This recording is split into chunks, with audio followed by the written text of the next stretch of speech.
I see so many golfers put so much effort and energy into their golf swings without getting a whole lot of benefit out of it because they simply don't understand what we call sequencing in the swing and what goes into sequencing the swing.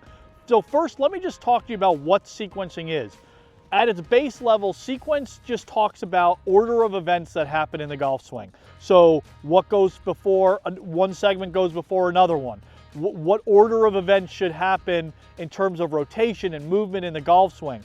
So when we talk about sequencing, one of the most important sequences in the golf swing is our transition sequence. And that's where the club changes direction. So from the top, starting down. Now, here's the key. The club does not start the downswing. That's correct. You heard me correctly. The club is actually the last thing that moves in the downswing. Let me explain. So when I take this club back and I get to about my lead arm parallel to the ground in the backswing, from this point, the first thing that's happening while this club is still going back is my pressure is starting to shift from my trail side to my lead side, and my pelvis is starting to rotate back to the target. So it kind of starts that movement and that change of direction. And then my torso then follows, then my arms, and then the club changes direction last.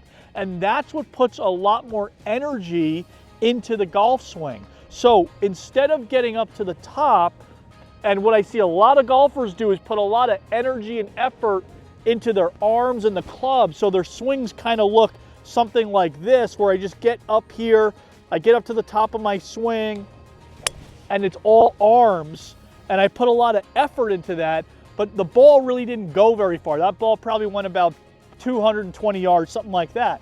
Now, if I change my sequencing, and this is really where we start to talk about when we watch tour players, we talk about effortless power. Well, they look like they're swinging easy, but the ball's flying 300 yards in the air. It's because those guys and girls out on tour have really mastered what it is to sequence a swing correctly and harness every single bit of energy that they possibly can in their swing. So when you get up to the top of your swing, I want to see a big body turn to the trail side. I want you to turn your body as much as possible. You don't want to restrict anything.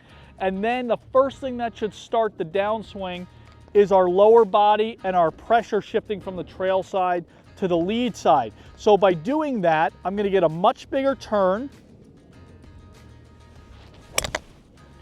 and I'm going to get much more speed and power through that swing with what is feeling like less effort, because I'm getting my whole body into the movement, and I'm able to produce more speed and power that way without trying to just force it with my upper body every time.